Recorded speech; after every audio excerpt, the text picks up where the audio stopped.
Hi, my dear friends. I am Shivani Agarwal, your host and host. I welcome you all in your favorite channel, that is Gateway Classes. And in today's session, we are going to take one shot video of soft skills from Unit 5. Unit की speciality ये है कि ये unit बहुत ही छोटी सी है, लेकिन simultaneously बहुत ज़्यादा इम्पॉर्टेंट है और इसमें से कम से कम आपका 16-17 मार्क्स का आएगा ही आएगा। तो आप इसे तो बिल्कुल बिना एक भी शब्द मिस करे तैयार कर लीजिएगा। और रही बात पीडीएफ लेने की, तो पीडीएफ जो है यानी नोट्स जो हैं तो गेटवे क्लासेस की एप्लीकेशन से आपको मिल जाएंगे, या फिर आप टेलीग्राम चैनल पर भी ये सारे नोट्स अवेलेबल हो गए हैं। तो आप पहले वीडियो देख लीजिएगा, उसके बाद आप नोट्स ले लीजिएगा। जहाँ तक AKTU की सिलेबस की बात है, leadership qualities, impact, communication skills for leaders, listening and responding, mental health at workplace, managing stress, techniques, application of 4AS, avoid, alter, accept and adapt. देखिए ये जो क्वेश्चन है मैनेजिंग स्ट्रेस और techniques वाला question इस बार जरूर आएगा। मैं आपको पहले से ही बताया दे रही हूँ, 7 मार्क्स में आएगा, लॉन्ग क्वेश्चन में C सेक्शन में आएगा। तो ये क्वेश्चन आप जरूर तैयार कर लीजिएगा। आइए चलते हैं। स्ट्रेस होता क्या है ये देखिए 2 मार्क्स के लिए it is very important question. Stress क्या है? Stress is a feeling of emotional and physical tension. Stress एक फीलिंग है इमोशनल और फिजिकल टेंशन की, जिसमें हम इमोशनली भी टेंशन में आ जाते हैं, फिजिकली भी कहीं ना कहीं हमारे ऊपर दबाव पड़ना शुरू हो जाता है। हम बेसिकली अगर बोलें तो ये क्या है, our body is reaction to some challenge और डिमांड। यानी कोई चैलेंज जब हमारे ऊपर आता है, कोई चुनौती जब आती है, कोई भी अनफेवरेबल अनमैनेजेबल कंडीशन आती है, ये सारी चीज़ें भी आप लगा दीजिएगा। कोई भी अनफेवरेबल और अनमैनेजेबल सिचुएशन आती है, या फिर कोई चैलेंज, कोई डिमांड आती है, अनवांटेड डिमांड आती है, अनड्यू डिमांड आती है, अनड्यू अनवांटेड डिमांड आती है, तो उस डिमांड के अगेंस्ट में हमारी बॉडी जो रिएक्ट करती है वही स्ट्रेस है। अगर वो पॉजिटिवली रिएक्ट करेगी तो स्ट्रेस के हार्मोन्स नहीं बनेंगे। अगर वो नेगेटिवली रिएक्ट करेगी, उसे एक बर्डन मानेगी, उस चैलेंज को, उस डिमांड को, उस अनफेवरेबल अनमैनेजेबल सर्कमस्टेंसेस को, अनवांटेड डिमांड को, तो वो हमारी बॉडी जो है नेगेटिवली हार्मोन्स क्रिएट करेगी और वही स्ट्रेस का कारण बनते हैं। वही चीज़ स्ट्रेस कहलाती है। तो एक बार फिर से देख लेते हैं। एक तो ये है कि स्ट्रेस क्या है, एक फीलिंग है और एक स्टेट है, एक इमोशन है ना, एक कंडीशन है किसकी, इमोशनल और फिजिकल टेंशन की। स्ट्रेस क्या है, हमारी बॉडी का रिएक्शन है किसी चैलेंज या किसी डिमांड के आने पर, किसी unfavourable unmanageable undue unwanted circumstances के अराइज होने पर। अब टाइप्स ऑफ स्ट्रेस हैं। बेसिकली स्ट्रेस 3 टाइप के होते हैं, ये भी बहुत इंपॉर्टेंट क्वेश्चन है। वर्क रिलेटेड स्ट्रेस, अब जो कार्य क्षेत्र में आपका पूरा ये जो है वो है ही ये कि mental health at work place. तो वर्क रिलेटेड स्ट्रेस में क्या होता है कि जब आपके वर्किंग आवर्स जो हैं वो लेंदी हो जाते हैं, लॉन्ग वर्किंग आवर्स हो जाते हैं, तो भी आप धीरे धीरे स्ट्रेस में आने लगते हैं, क्योंकि आपको विश्राम करने का, फैमिली के साथ एंटरटेनमेंट करने का, मिक्सअप होने का टाइम नहीं मिल पाता है। तो जैसे मान लीजिए फॉर एग्जांपल आपके लिए 8 घंटे का वर्किंग चल रहा है, लेकिन all of a sudden on one fine morning ये डिक्लेरेशन आ जाता है, ये सर्कुलर आ जाता है कि अब से आपको 12 घंटे काम करना होगा। तो ये बहुत ही ट्रबलसम हो जाता है आपके लिए, और आप इसमें जो है कहीं ना कहीं धीरे धीरे स्ट्रेस में आने लगते हैं। या वीक ऑफ ना मिलना, long working hours, no week offs. कई बार ऐसा होता है ना कि संस्था में काम बहुत ज़्यादा चल रहा होता है, ये वीक ऑफ है, नो वीक ऑफ है ना। तो वीक ऑफ नहीं होते हैं। अगर जैसे एडमिशन सेशन चलते हैं जब कॉलेजेस में, तो बहुत सारे स्टाफ को जो है संडे ऑफ नहीं मिलता है। तो ऐसे में भी धीरे धीरे वर्क फील्ड में स्ट्रेस आने लगता है। अब आता है हैवी और एक्सेसिव वर्कलोड। जब आपका वर्किंग लोड जो है वो एक्स्ट्रा हैवी हो जाता है, ओवर हैवी हो जाता है, एक्सेसिव का मतलब अधिक हो जाता है, तो भी आप स्ट्रेस में आ जाते हैं। कई बार क्या होता है कि जॉब इनसिक्योरिटी होती है। आप जहाँ काम कर रहे होते हैं वहाँ जॉब आपकी इनसिक्योर हो जाती है। आपको ये लगता है कि मैं कितना भी अच्छा कर लूँ, बट मेरे को यहाँ पर जॉब में सिक्योरिटी नहीं है। तो जब सिक्योरिटी नहीं होती है तो क्या होता है कि आपका मन हमेशा भटका रहता है, आप हमेशा डाइवर्टेड हो जाते हैं, आप हमेशा जो है परेशान हो जाते हैं और वो धीरे धीरे स्ट्रेस में कन्वर्जन हो जाता है। Conflict with boss coworkers, conflict का मतलब है संघर्ष, संघर्ष या फिर कॉन्फ्लिक्ट की जगह डिसहार्मनी भी लगा सकते हैं। तो जब डिसहार्मनी होती है, कॉन्फ्लिक्ट होता है, डिस्प्यूट्स होते हैं, किनसे?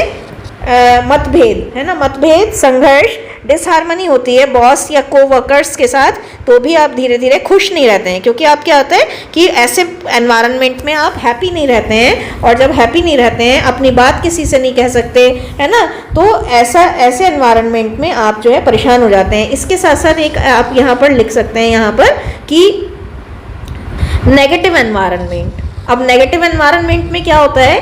नेगेटिव एनवायरनमेंट में जहाँ पर बैक बाइटिंग होती है ना, आपने किसी से कोई बात कही तो चुगलखोरी हो गई, है ना, जहाँ पर लैग पुलिंग होती है, टांग खिंचाई आपकी हर समय, जहाँ पर नेगेटिव कंपटीशन होता है ना, कि आपको हराने के लिए कुछ भी कर जाएंगे, नेगेटिव कंपटीशन, तो ये भी चीज़ें आपको जो है वो स्ट्रेस में डाल देती हैं। पुअर वर्किंग एटमॉस्फेयर, अब पुअर वर्किंग एटमॉस्फेयर में क्या आता है कि जैसे सीटिंग अरेंजमेंट प्रॉपर ना होना, है ना, या फिर seating arrangement, improper seating arrangement आप लगा सकते हैं, या फिर नॉन अवेलेबिलिटी ऑफ एसी होना, यहाँ पर लिख देती हूँ इम्प्रॉपर, नहीं यहाँ पर तो आ ही नहीं रहा है ये, चलिए तो हम कहाँ लिखें, हम यहाँ लिख देते हैं इम्प्रॉपर सीटिंग अरेंजमेंट, ठीक है, सीटिंग सिस्टम लगा सकते हैं।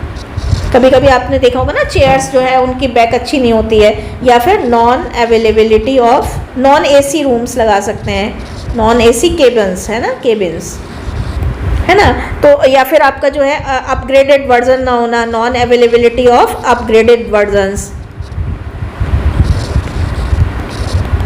Of upgraded technology.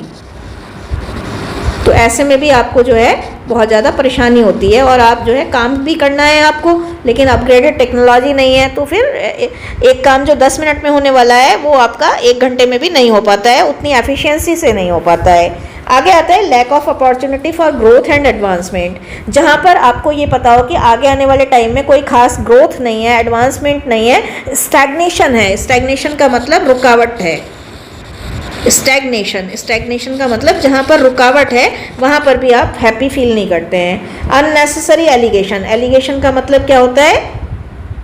आरोप, जहाँ पर आपको अननेसेसरी आरोप लगते हैं वहाँ पर भी आप बहुत ख़राब फील करते हैं। तो ये वर्क रिलेटेड स्ट्रेस है। अब आता है अगला type, personal stress, disturbance in love life and romantic life. भाई आप लोग तो बच्चे हैं, आप लोगों को से ज़्यादा इस चीज़ को कौन फील करेगा? अगर एग्ज़ाम टाइम में आपकी गर्लफ्रेंड छोड़कर चली जाए आपको, तो ब्रेकअप हो जाए तो कितना बुरा लगता है, या फिर आपकी बात ना सुन रही हो वो, है ना। इसी तरह से आपकी बर्थडे आने वाली है और आपका साथी आपको जो है वो ध्यान नहीं दे रहा है, तो ऐसे में क्या होता है कि आपके माइंड में बहुत ज़्यादा स्ट्रेस पड़ता है। आपने एक्सपेक्टेशन कर रखी है कि वो मिलने आएगा, वो मिलने नहीं आया तो आप परेशान हो गए। आपने एक्सपेक्टेशन कर रखी है कि वो आपको फ़ोन करेगा, उसकी कॉल नहीं आई। आपने एक्सपेक्टेशन कर रखी है वो गुड नाइट बोलकर सोएगा, वो नहीं सोया।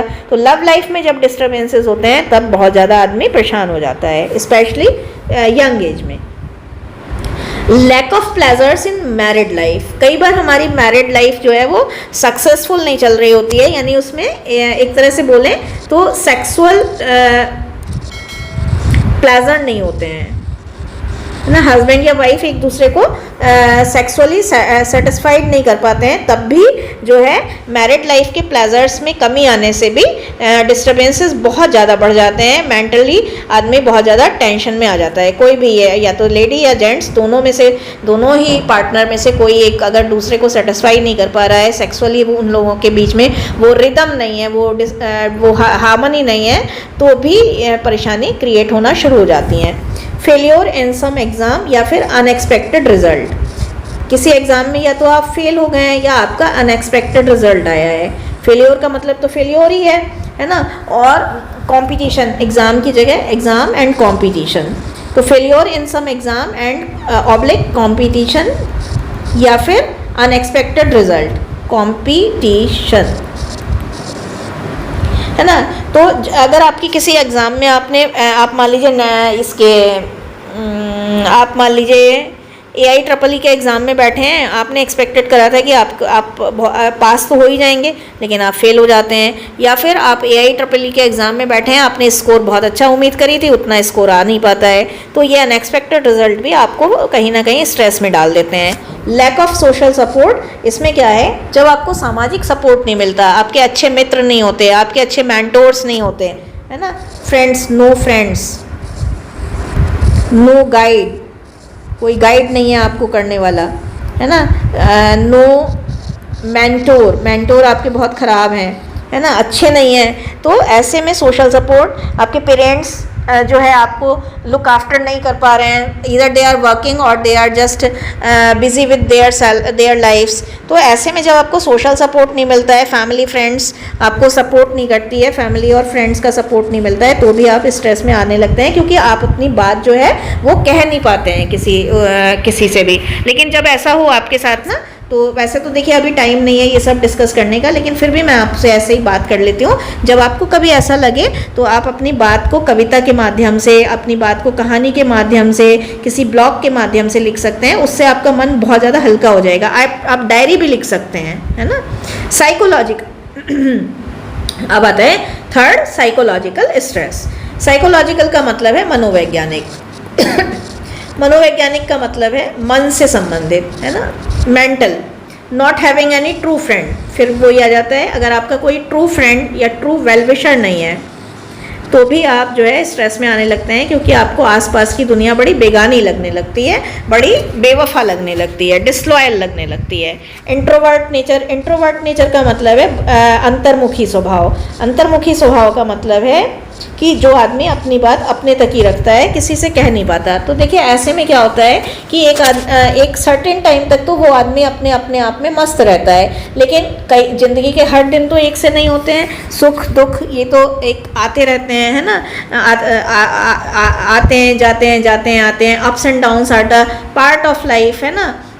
तो इसमें क्या होता है कि जब एक आदमी को ख़राब समय आता है उसका, तो उसको कोई भी ऐसा नहीं मिलता जिससे वो अपनी बात शेयर कर सके। तो जब वो किसी से शेयर नहीं कर पाता है तो वो क्या होता है कि उसके अंदर ही अंदर बातें दबती रहती हैं और एक टाइम ऐसा आता है कि सारा बर्स्ट आउट हो जाता है और उसको मेंटली इतना ज़्यादा हैवी स्ट्रेस हो जाता है, फिर उसको संभाल पाना कई बार बहुत मुश्किल भी हो जाता है। इमोशनल इन्फीरियरिटी, देखिए सारा खेल तो इमोशनल फीलिंग्स का ही है।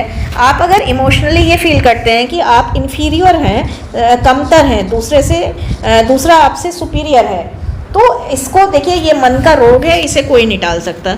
फॉर एग्ज़ाम्पल आप एक ऑर्डिनरी फैकल्टी हैं, मेरे साथ कभी कभी ये बहुत होता है, मैं अपनी बात शेयर करना चाहूँगी कि आप एक ऑर्डिनरी फैकल्टी हैं अगर, और दूसरा आदमी HOD है, तो आपको लगता है कि यार मेरे अंदर ज़्यादा क्वालिटीज़ हैं and I should also own the chair of HOD। तो उसमें आपको क्या लगता है कि आप वैसे एज ए फैकल्टी बहुत अच्छा कर रहे हैं, बहुत सब कुछ अच्छा चल रहा है, लेकिन आप इन्फीरियर फील कर रहे हैं ना सामने वाले से जो चेयर पर बैठा हुआ है। तो ऐसे में आपको स्ट्रेस होने लगता है अननेसेसरली, कारण कोई नहीं होता, आप बहुत अच्छा कर रहे हैं अपने फील्ड में, और आप अगर और एफर्ट करेंगे तो डेफिनेटली आप बहुत और अच्छा कर पाएंगे, लेकिन क्योंकि आपने अपने आप को इमोशनली दूसरे से इन्फीरियर फील करना शुरू कर दिया है, तो आप स्ट्रेस में आते जाएंगे। स्टेटस प्रेशर बहुत ज़्यादा इम्पॉर्टेंट है, इसमें आप एग्जाम्पल भी दे सकते हैं। स्टेटस प्रेशर में होता क्या है कि आपके मम्मी पापा ने आपसे ये उम्मीदें लगा रखी हैं, एक्सपेक्टेशन लगा रखी हैं कि आपको तो इंजीनियर बनना है, क्योंकि आपके मामा जी का लड़का इंजीनियर बन चुका है और वो अच्छा खासा कमा रहा है बेंगलोर में, या फिर कहीं भी लंदन में, ब्रिटेन में, है ना। या फिर देखिए ऐसा होता है कि सेलिब्रिटी का बच्चा है, किसी मान लीजिए सचिन तेंदुलकर का बेटा है, तो उसके ऊपर तो एक स्टेटस प्रेशर रहेगा ना कि पापा तो ऑलरेडी इतना नेम फेम अर्न कर चुके हैं, तो मैं क्या इससे ज़्यादा करूं जो मेरा भी नाम हो या मेरे फैमिली का जो स्टेटस है वो बरकरार रहे। इसी तरह से सोनू निगम का बेटा है तो वो उससे ज़्यादा ही करना चाहेगा।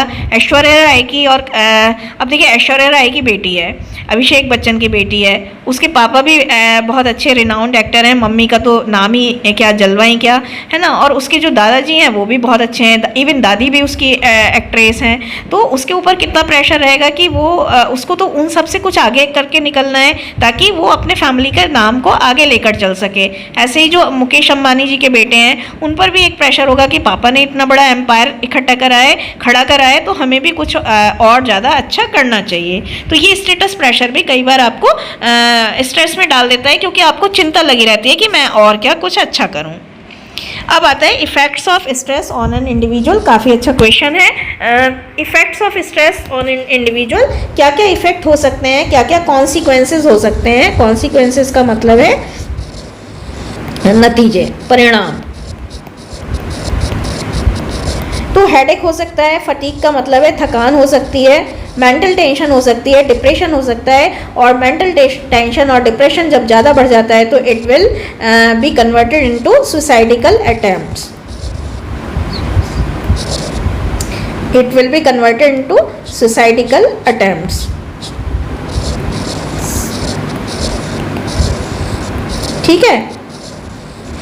ट्रबलसम स्लीप, आपको जो है वो स्लीप नहीं होगी, मतलब नींद नहीं आएगी, है ना, ट्रबलसम स्लीप रहेगी। क्या कहते हैं, आपकी नींद बार बार टूटेगी। एक बहुत इंपॉर्टेंट और टेक्निकल कारण है जॉ पेन। जॉ पेन में क्या होता है कि जबड़े का दर्द होने लगता है, और आपको पता है एक चीज़, जब जबड़े का दर्द ज़्यादा बढ़ जाता है तो this is also a symptom of heart attack, है ना। चेंज इन एपिटाइट, एपिटाइट में भूख में चेंज हो जाएगा, या तो आपको बहुत ज़्यादा भूख लगेगी और या आपकी भूख बिल्कुल बंद हो जाएगी। फ्रीक्वेंट मूड स्विंग, आपके मूड जो हैं वो जल्दी जल्दी बदलेंगे, बहुत जल्दी जल्दी बदलेंगे। इरिटेटेड बिहेवियर, आपका बिहेवियर जो है वो इरिटेटेड हो जाएगा, चिड़चिड़ा हो जाएगा, है ना। बीइंग इन डिस्पेयर, आप निराशा में चले जाएंगे, सब कुछ अच्छा हो रहा है आसपास लेकिन आप फिर भी निराशा में आएंगे। मैं जिस कॉलेज में पढ़ाती हूँ तो वहाँ पर हम ओपन डिस्कशन कर रहे थे, तो एक बच्चे ने मेरे कान में आके बोला था कि ये भी एक हो सकता है, और मुझे बहुत अच्छा लगा। इसमें क्या होता है कि जब आप बहुत ज़्यादा स्ट्रेस में होते हैं ना, तो you started playing with your body, आप अपनी बॉडी से ही खेलने लगते हैं। अब बॉडी से खेलने में क्या है कि आप जो है you will go into the practice of masturbation, है ना।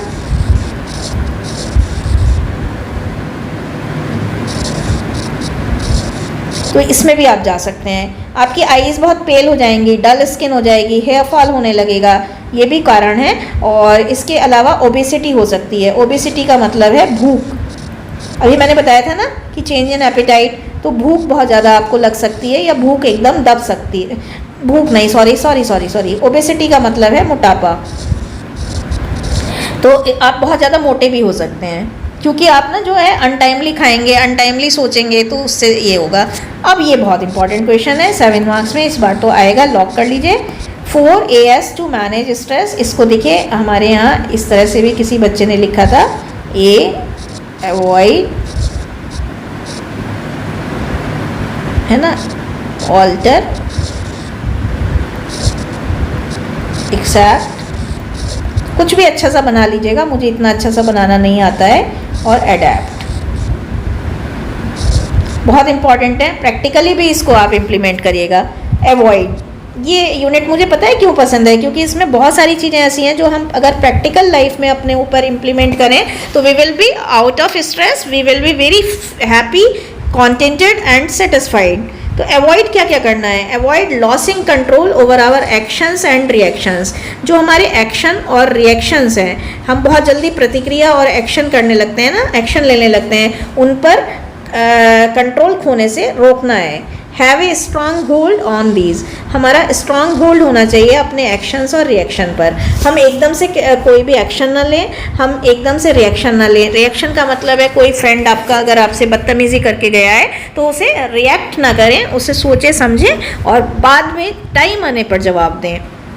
Avoid losing control over your patience, patience level पर, धैर्य पर भी आपक होने पर, मतलब आपक होने से बचें, अपने पेशेंस को लॉस करने से बचें। इसके स्थान पर क्या करना है, you have to be cool and be ready to take up challenges. जो भी चैलेंजेस आ रहे हैं, जो भी चुनौतियाँ आ रही हैं आपकी लाइफ में, उन्हें लेने के लिए हमेशा तैयार रहें। अवॉइड बीइंग नेगेटिव, नेगेटिव होने से बचें, क्योंकि पॉजिटिव अप्रोच आपको स्ट्रेस मैनेज करने में सबसे ज़्यादा रोल प्ले करेगी। अवॉइड बीइंग एग्रेसिव, एग्रेसिव ना बने, उसकी जगह कूल रहें और अपने चांस का वेट करें। देखिए कई बार क्या होता है कि आज का दिन आपके फेवर में नहीं होता, लेकिन डेफिनेटली 1-2 दिन बाद चीज़ें आपके फेवर में आती हैं, स्टार्स आपके फेवर में आते हैं। तो अपने चांस का वेट करें, लीव समथिंग ऑन टाइम, कुछ चीज़ें समय पर भी छोड़ दें। वेट एंड वॉच, ये इसी में है, wait and watch strategy would also work to manage stress in case when you are stuck in some mismanaged condition. तो वेटिंग और वॉचिंग की स्ट्रैटेजी भी आपकी हेल्प करेगी, स्पेशली कब, जब आप अनमैनेजेबल और मिसमैनेज्ड कंडीशन में स्टक हो गए हों, अटक गए हों, फंस गए हों। Avoid the company of those who are disturbing and irritating. मेरे हिसाब से ये सबसे ज़्यादा इंपॉर्टेंट है। स्ट्रेस फ्री होना है तो उन लोगों की कंपनी अंदर से अवॉइड करना शुरू कर दीजिए जो आपको डिस्टर्ब करते हैं, जो आपको इरीटेट करते हैं, जो आपको इग्नाइट करते हैं। इग्नाइटिंग का मतलब है जो आपको उकसाते हैं, प्रवोक करते हैं, है ना। अवॉइड सेइंग यस, ये भी बहुत इंपॉर्टेंट पॉइंट लगता है मुझे। Avoid saying yes to everyone and to everything. देखिए you have your limited capacity, आपकी अपनी खुद की लिमिटेड कैपेसिटीज़ है, आपकी अपनी क्षमताएं जो है इनफाइनाइट नहीं है, फाइनाइट ही हैं। आप ह्यूमन बीइंग है, गॉड तो है नहीं, है ना।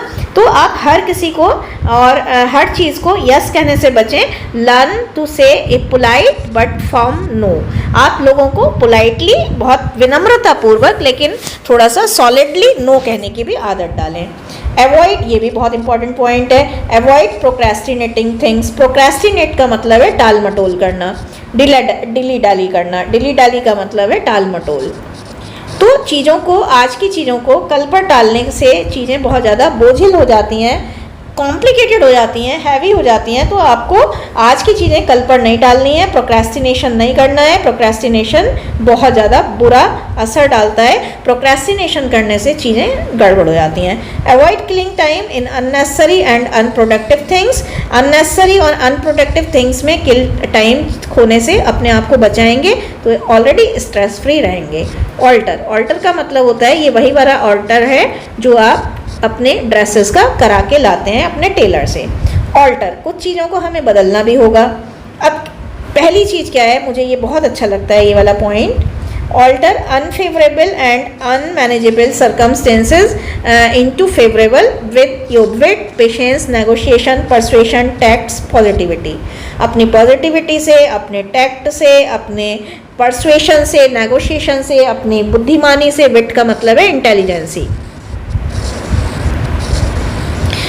अपने पेशेंस से अनमैनेजेबल और अनफेवरेबल सिचुएशन को बदल डालिए फेवरेबल में और मैनेजेबल में।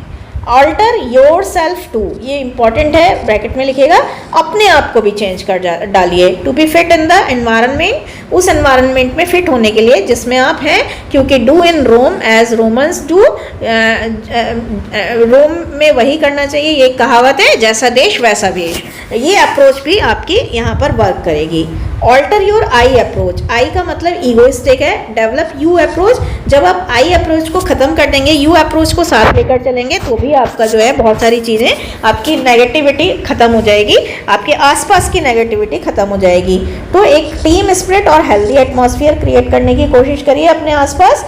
ऑल्टर इमोशनल आउटबर्स्ट, जो आप एकदम से इमोशनली डाउन हो जाते हैं, इमोशनली बहुत ज़्यादा एग्जाइटेड हो जाते हैं, जैसे ये वाली कंडीशन जो है ना, ये मेरे साथ बहुत होती है कि मैं पल में जो है वो मतलब बहुत खुश हो जाऊंगी और पल में मुझे अगर कोई कुछ कह दे, जैसे कोई मेरे से नमस्ते ना ले मेरी, वो हो सकता है बाई चांस भी हो जाए, कई बार ज़रूरी नहीं है उसने मुझे देख ही लिया हो, तो मैं एकदम से पूरी रात सोचती रहती हूँ कि अरे इसने तो मेरे को नमस्ते नहीं करी।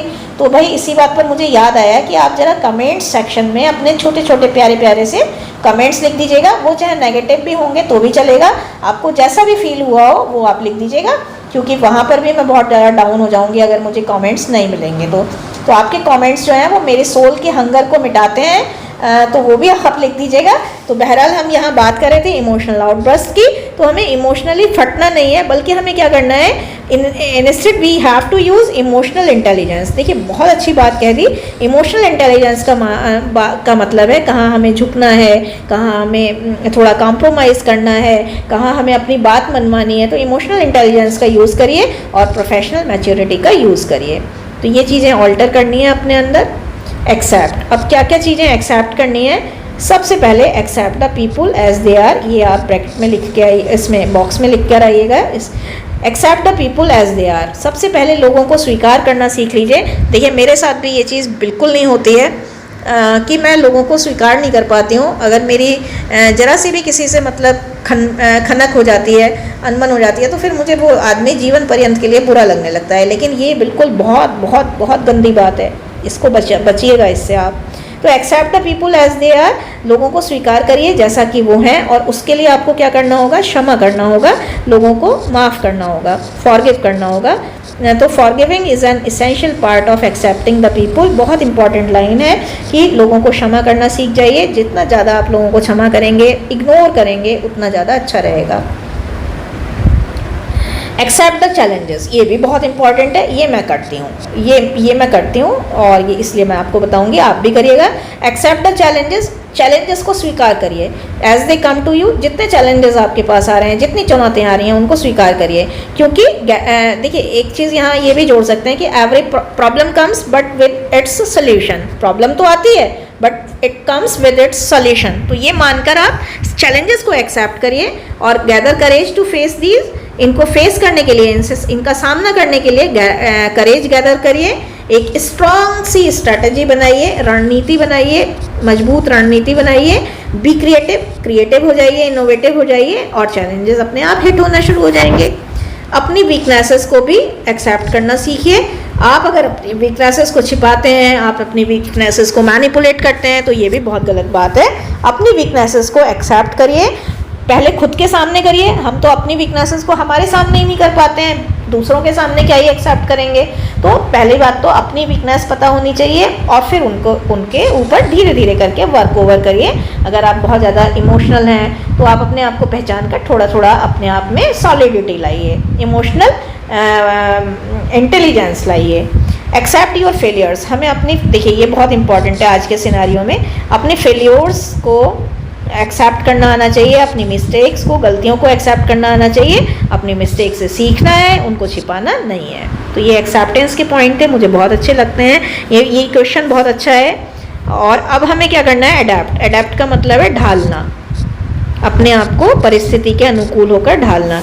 अडेप्टेबिलिटी एक ग्रेट आर्ट है, इसे भी आप जो है उसमें बॉक्स में लिख लीजिएगा, और फिर उसके बाद दोबारा से लिखिएगा, adaptability is a great art to keep yourself away from stress. अपने आप को स्ट्रेस फ्री रखने का एक बहुत बड़ा फार्मूला है, एक बहुत बड़ा रूल है, एक बहुत बड़ा टर्म एंड कंडीशन है, to keep yourself away from stress.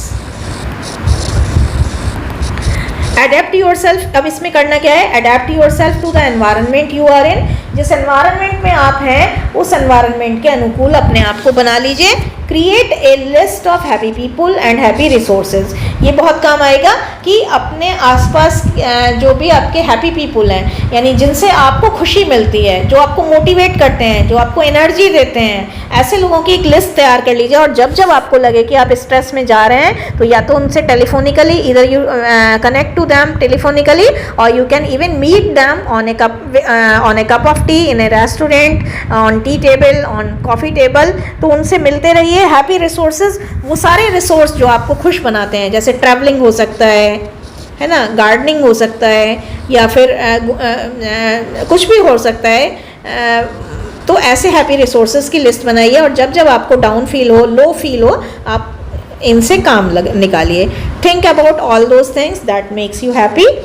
वो सारी चीज़ों के बारे में सोचिए जो आपको हैप्पी बनाती हैं। इसके बाद क्या करना है, अडेप्ट ए मंत्रा, एक मंत्रा, एक फार्मूला अपनी लाइफ में अडेप्ट करके रखिए, जैसे कि आई कैन डू इट, है ना, मैं इसे कर सकता हूँ, है ना। नथिंग इज़ इम्पॉसिबल, कोई भी काम इम्पॉसिबल नहीं है।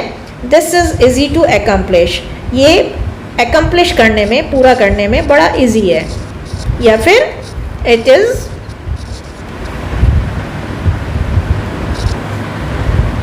A walk in the park, ये बिल्कुल आसान काम है। फिर अडेप्ट ए हॉबी, एक हॉबी बना लीजिए, जैसे कि बुक्स रीडिंग की, गार्डन विज़िट करने की, नहीं सॉरी विजिटिंग है, फिर ये है गार्डनिंग, घूमने की, गार्डनिंग करने की, डांसिंग की, पेंटिंग की, है ना, ये सब हॉबी बना लीजिए। तो ये सारा आप कर सकते हैं। ये बहुत इंपॉर्टेंट क्वेश्चन है, तैयार करके रखिएगा। अब आता है लीडरशिप क्वालिटीज़। लीडरशिप क्वालिटीज़ में देखिए इंटीग्रिटी का क्वेश्चन 2 मार्क्स में अलग से आएगा इस बार ए सेक्शन में, और ये आएगा 2023 के एंड सेमेस्टर एग्ज़ाम में। लीडरशिप एक एट्रीब्यूट है। एट्रीब्यूट का मतलब एक गुण है, एक gifted, that is not gifted by birth but it is acquired with the help of certain traits. Leadership एक गुण है जो कि बर्थ से एक्वायर नहीं होता, बल्कि इसे कुछ ट्रेड्स की मदद से अडॉप्ट करा जाता है। And leadership is not all about the power, but leadership power के बारे में नहीं है, but leadership is how you motivate, inspire and support other people around you. अब आता है लीडरशिप की क्वालिटीज़। ये है इंटीग्रिटी। इंटीग्रिटी जो है उसका मतलब पहले समझ लीजिए अखंडता, यानी टूटना नहीं ना, बिखरना नहीं है हमें। इंटीग्रिटी जो है फाउंडेशन है गुड लीडरशिप की, आधारशिला है अच्छी लीडरशिप की। इसमें क्या होता है, वन मस्ट स्टैंड, ये लाइन जरूर याद रखिएगा, one must stand for one's believes. एक व्यक्ति को अपने बिलीव्स पर खड़े रहना चाहिए, अपने विश्वासों पर खड़े रहना चाहिए, क्योंकि विश्वासों पर खड़े रहने का मतलब है कि एक व्यक्ति को अपने विश्वासों से कभी भी कॉम्प्रोमाइज़ नहीं करना चाहिए।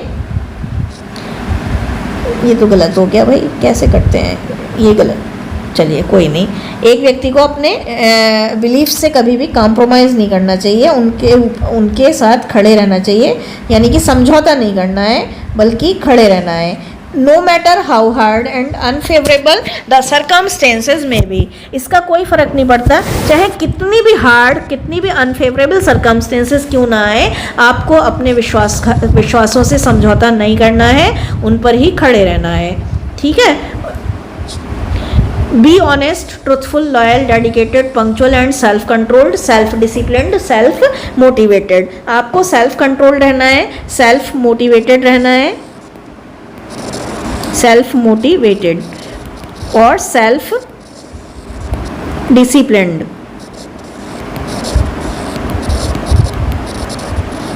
तो ये बिना इंटीग्रिटी के आप अपने फॉलोअर्स से अपने लिए ट्रुथ और ऑनेस्टी एक्सपेक्ट नहीं कर सकते। अगर आप ही जो है ऑनेस्ट नहीं है, आप ही अगर पंक्चुअल नहीं है, तो आप दूसरे को क्या कहेंगे। तो इंटीग्रिटी तो फाउंडेशन है। अब आता है कम्युनिकेशन। ये अलग से भी आ सकता है बी सेक्शन में।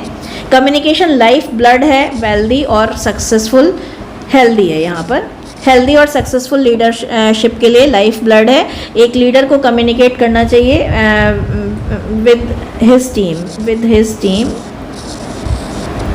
To connect with them. अपनी टीम से कनेक्टिविटी के लिए उसे अच्छे से कम्युनिकेशन करना चाहिए। कम्युनिकेट क्यों करना चाहिए, ताकि वो ऑफ़र कर सके सल्यूशंस, ताकि वो ऑफ़र कर सके सजेशंस, ताकि वो ऑफ़र कर सके एडवाइजेज़, ठीक है। कम्युनिकेट उसे क्यों करना चाहिए, इंस्पायर करने के लिए करना चाहिए अपनी टीम को, मोटिवेट करने के लिए करना चाहिए अपनी टीम को, है ना। जब वो सिक हों, टायर्ड हों और डिमोटिवेटेड हों, तो जब उसकी टीम सिक, टायर्ड, डिमोटिवेटेड हो, तब ऐसे टाइम में उसको पहचान कर उनको इंस्पिरेशन देनी चाहिए, मोटिवेशन देना चाहिए, अब बूस्ट करना चाहिए। Communicate to get to know the problems and grievances of team members. उनकी प्रॉब्लम्स और ग्रीवेंसेस को जानने की कोशिश करनी चाहिए। अब आता है self confidence. A leader with self confidence has the following features. एक लीडर जिसमें सेल्फ कॉन्फिडेंस है, तो वो उसमें क्या होता है, वो एक तो थिंकिंग करता है, एक्शन और रिएक्ट करता है। कैसे, पॉजिटिवली रिएक्ट करता है। जो भी उसे थिंकिंग करनी है, एक्शन लेने हैं, रिएक्शन देने हैं, वो पॉजिटिवली ही सोचता है। नेगेटिविटी का उसके आसपास कोई नामो निशान नहीं होता। He is always ready to take risk and challenges. वो हमेशा रिस्क और चैलेंजेस लेने के लिए तैयार रहता है। He takes decisions positively, decisions को पॉजिटिवली लेता है, क्विकली लेता है। He is ready to explore something new and creative out of the box. हमेशा वो नया, क्रिएटिव और आउट ऑफ द बॉक्स, कुछ भी अलग हटकर, आउट ऑफ द बॉक्स का मतलब है अलग हटकर कुछ भी सोचने की, खोजने की कोशिश करता है। Self confidence makes him able to meet new people and cherish new contact. Self confidence उसे नए लोगों से और नए कॉन्टैक्ट चेरिश करने के योग्य बनाता है। He is open to communicate with his team.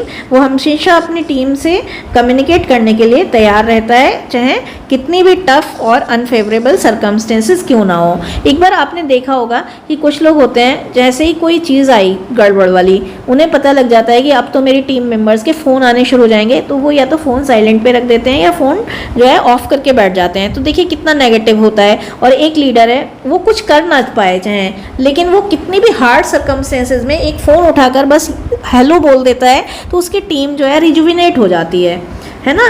तो अनफेवरेबल सर्कमस्टेंसेज में और टफ सर्कमस्टेंसेज में भी वो अपनी टीम से कम्युनिकेट करने के लिए तैयार रहता है, एंड दस ही विंस देयर कॉन्फिडेंस। और जब वो तैयार रहता है अनफेवरेबल सर्कमस्टेंसेज में भी बात करने के लिए ओपन रहता है, तो वो अपनी टीम मेंबर्स का कॉन्फिडेंस ऑटोमेटिकली विन कर लेता है।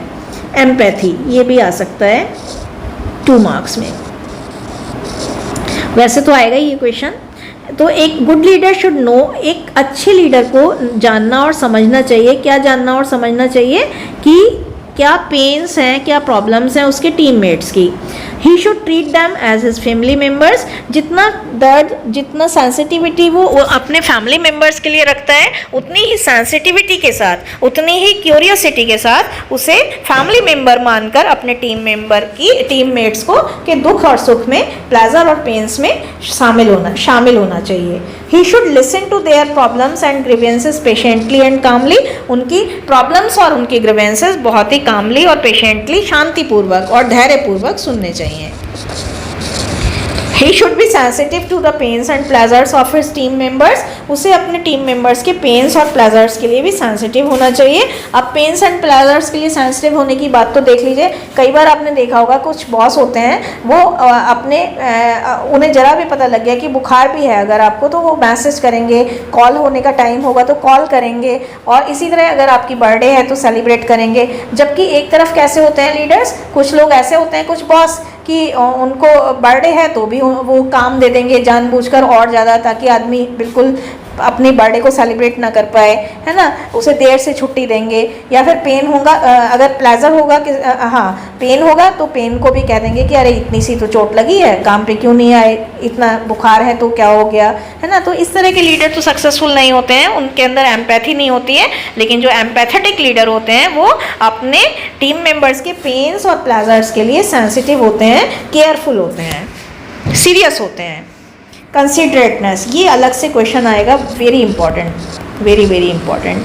अब कैसे भी आए, कंसिडरेटनेस से एक चीज़ और ध्यान रखिएगा, क्वेश्चन अगर घुमाकर आता है, जैसे ये आता है considerateness is the soul of leadership, kindly discuss, और 7 मार्क्स में आता है, तो पहले तो कंसिडरेटनेस को आप डिस्क्लोज कर देंगे, फिर बाकी क्वालिटीज़ को भी लिखना है आपको। ये नहीं कि कंसिडरेटनेस को ही लिख कर चले आए। ऐसा व्यक्ति, कंसिडरेटनेस का मतलब है समझदार। समझदार व्यक्ति जो है बहुत हेल्पफुल और केयरिंग होता है ऑटोमेटिकली। वो कभी लैग पुलिंग, बैक बाइटिंग नहीं करता, बल्कि वो क्या करता है, सपोर्ट करता है, मॉरली अपबूस्ट करता है सभी को in his best possible way, अपने सबसे अच्छे तरीके से। इंटेलिजेंट, पेशेंट और काम लिसनर होता है, यानी बहुत शांति से लोगों की बात सुनता है, हमेशा गाइडिंग करता है, लोगों को मोटिवेशन देता है, सजेशंस देता है। A person of low assertiveness and high expressiveness, इसका मतलब क्या होता है कि लो असर्टिवनेस, असर्टिवनेस का मतलब जिद तो कम करता है और करके ज़्यादा दिखाता है। एक्सप्रेसिवनेस का मतलब करके दिखाना, तो वो जिद कम करता है, अड़ियल कम होता है और करके ज़्यादा दिखाता है। He always try to alter unfavourable situations into favourable one, removing all disputes and disturbances. सारे डिस्टर्बेंसेस और डिस्प्यूट्स को हटाकर वो अनफेवरेबल सिचुएशन को फेवरेबल में कन्वर्ट करता है अपनी विट से, अपनी बुद्धिमत्ता से। अब आता है role of communication in leadership. Communication तो लीडरशिप का लाइफ ब्लड है, हमने पहले भी बताया था आपको कि कम्युनिकेशन का लाइफ ब्लड है ये। कम्युनिकेशन हेल्प करता है लीडर की connect with his team, counselling करने में, गाइडिंग करने में, प्रोवाइड वैल्यूएबल सजेशंस, है ना। ऑफर, प्रोवाइड की जगह offer valuable suggestions, advices to inspire and motivate the team. Communication ही नहीं करेंगे आप तो आपको कैसे पता लगेगा आपका कम्युनिकेशन अच्छा है, तो आप मोटिवेशन भी दे पाएंगे, इंस्पायर भी कर पाएंगे। जब व्हेन दे आर सिक, जब वो सिक और डीमोटिवेटेड होंगे, सिक और demotivated. To lead team and to encourage them, अपनी टीम को लीड करता है, एनकरेज करता है, उनको टीच और ट्रेन करता है, एजुकेट करता है। कम्युनिकेशन से ही तो करेगा, इंफॉर्मेशन देता है, इंस्ट्रक्शन देता है, परसुएट करता है, उनके अंदर एनर्जी और स्ट्रेंथ को इन्फ्यूज़ करता है, मतलब डालता है। To get to know their problems, जब कम्युनिकेशन करेगा तभी उनकी प्रॉब्लम्स को जानेगा। टू नेगोशिएट, नेगोशिएट करता है। टू टेक आउट मिडवे, एक बीच का रास्ता निकालने के लिए जो जस्टिफिकेबल हो बोथ द पार्टीज़, दोनों पार्टीज़ के लिए। तो नेगोशिएट करता है एक बीच का रास्ता मिडवे निकालने के लिए, तो ये सब करता है वो। इंपॉर्टेंस ऑफ लीडरशिप स्किल्स, क्या क्या इंपॉर्टेंस है लीडरशिप स्किल्स की? वैसे तो ये सारी भी आ जाएंगी, है ना, इसमें से आप सारी में से लिख लीजिएगा, लेकिन वैसे है to promote collaboration among team members, team members के बीच में कोलैबोरेशन कोऑपरेशन बनाने के लिए। To create healthy environment, to make team members understand about their duties and responsibilities, अपने मेंबर्स को ड्यूटीज़, रिस्पॉन्सिबिलिटीज़, राइट्स और के बारे में बताने के लिए। To increase their productivity and efficiency, time time पर जब वो मॉरली अपग्रेड ना हो, मॉरली डाउन हो, तो उनको मॉरली अपग्रेड करके, मॉरली बूस्ट करके उनकी प्रोडक्टिविटी को बढ़ाना, एफिशिएंसी को बढ़ाना, ये भी लीडर का काम होता है। To help team members to remain focused, ये फोकस्ड है in on goals and outcome, अपने टीम मेंबर्स को फोकस करके रखना, जहाँ जहाँ वो डाइवर्ट हो रहे हैं उनको रीफोकस कराना अपने गोल्स और आउटकम के लिए। To create healthy environment, healthy environment create करके देने के लिए, एंड किस लिए ज़रूरी है? To create harmony in working place, in work place, तो ये सब ज़रूरी है। इसके अलावा इसके कुछ और पॉइंट्स हो तो आप ज़रूर बताइएगा। इस तरह से ये वाला क्वेश्चन भी 7 मार्क्स के लिए बहुत इंपॉर्टेंट है लीडरशिप क्वालिटीज़ का, और आप तैयार कर लीजिएगा ज़रूर इसे। आई होप आपको वीडियो पसंद आई होगी। अपने कमेंट सेक्शन में कमेंट्स ज़रूर दीजिएगा, क्योंकि वो भी क्योंकि आपने अभी पढ़ा ही है कि कम्युनिकेशन लाइफ ब्लड होता है, और अगर हम दोनों के बीच में, मेरे और आपके बीच में कम्युनिकेशन नहीं होगा तो हम लोग डिस्कनेक्टेड तो फील करेंगे ही, और हमारे अंदर विचारों का आदान प्रदान यानी नॉलेज का शेयरिंग नहीं होगा। आपके पास मेरे से अच्छी नॉलेज हो सकती है, आपके पास मेरे से अच्छे एग्जाम्पल हो सकते हैं, आप अपने एग्जाम्पल दीजिएगा ताकि और बच्चों का भी भला हो सके। वो भी कमेंट सेक्शन में पढ़ेंगे तो बहुत अच्छा लगेगा। हमें जो भी कमेंट्स अच्छे लगेंगे हम पिन करेंगे या हम उसे स्पेशली हाईलाइट करेंगे, टेलीग्राम चैनल पर लगा देंगे आपके अच्छे एग्जाम्पल्स आपके नाम से।